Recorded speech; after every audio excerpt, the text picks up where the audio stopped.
现在确实像主持人讲的，这个国际媒体和中共的媒体都在讨论人民币是不是能取代美元的地位。当然了，中共的央行行长是说这个问题不是最近的事儿，他没有这样说。我的看法是呢，这个说法整个是个伪命题，就是人民币，原因是人民币不是可以自由兑换的货币，它就不可能行使美元那种国际通行的功能。我举个例子，上个世纪90年代，我在中期的时候，我在俄罗斯调查私有化，那时候俄国的卢布货币，它的卢布贬值非常厉害，但是俄罗斯因为经济自由化，所以它还是允许民众随时用卢布兑换美金，所以街上的货币兑换处和商店的数量差不多的，大家领了薪水马上就是到了货币兑换处去换成美金，那么用的时候再把美金换一点点回来换成卢布用，所以每家都藏有在什么地方藏了一些美金，作为应付通货膨胀和应急的这个可靠的货币。这是前共产党国家，因为它一旦改行了，这个苏联是前共产党国家，它一旦改行自由经济，本国货币要自由兑换外汇的，那么汇率天天在变，物价上涨，美金的价值不变，本国货币就得不断贬值。但是苏联时代它是和中共一样实行金融管制的，本国货币是不许随意兑换外汇的。那么中国现在和前苏联一样，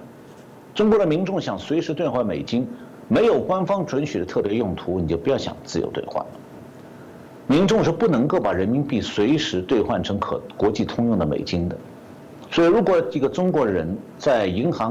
中国银行开设一个美金存款账户，比方说他到美国来找到我，我给他500美金，他拿回中国去存进银行，银行告诉他美元账户是吧？好，我们开。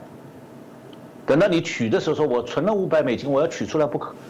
那银行说对不起，只能给你人民币，美金没有了。原因是中国的外汇兑换是不自由的。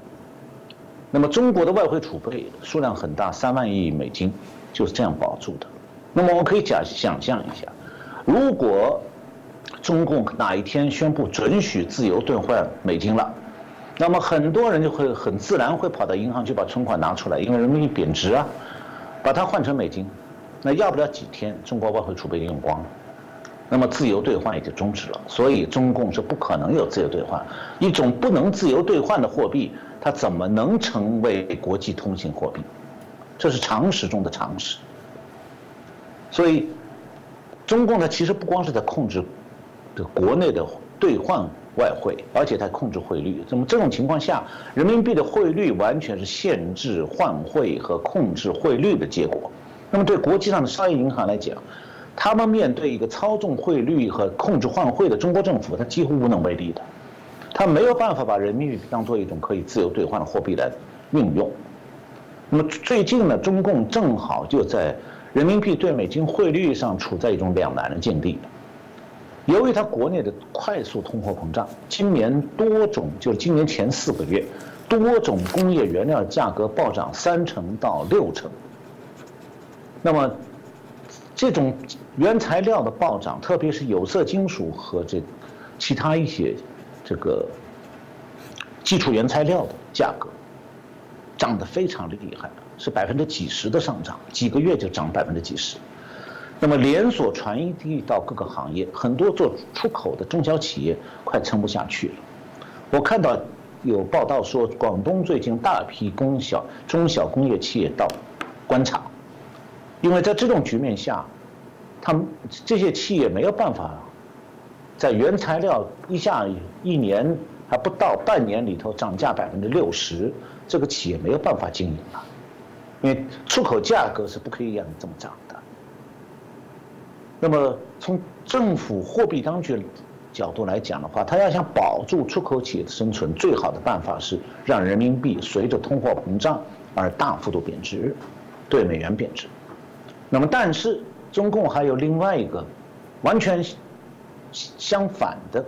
考量，就是说他又希望又是像巴菲特这样的投资家到中国去购买中国利率比较高的国债，就是说现在全世界的国债当中，只有中国的利率是美国啊其他国家好几倍。就中国在高价的借钱。那么为了诱使这些巴菲特之流到中国去买中国的国债，等于借钱给中国政府，所以他就也希望这一方面，还有一方面就他也希望说，这个如果人民币贬值的话，进口的原材料、燃料的价格也会暴涨，所以呢，他就想要保持人民币币值呢能够稳中有升。那么结果是什么呢？结果是汇率是控制住了。今年这个前几个月，去中国买国债的外资投资也不少，但是企业的处境艰难了。所以从这个角度去看一下的话，中国经济就会发现说，中共啊对经济的管控是面临越来越多、越来越大的难题。在这种情势下，还在继续奢谈人民币取代美金啊，有点白日做梦啊。我举一个世界银行去年6月对中国经济整体效率评估分析的例子啊。这份分析报告讲，中国经济的全要素生产率，这个是经济学的一个概念。2008年全球金融危机的时候，这个2008年全球金融危机发生前面的这个10年里头，中国经济全要素生产率的平均值是2.8%。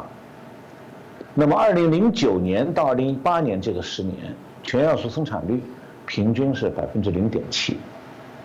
我估计现在差不多是0了，每况愈下。这种情况下，人民币取代不了美金。就是不管拜登当局的政策有多糟糕，美元地位也不是很可靠，但是中共的经济处境其实相当艰难，它自我维持下去就很不容易了。所以说，超越美国、取代美国，这个我恐怕中南海自己都不相信。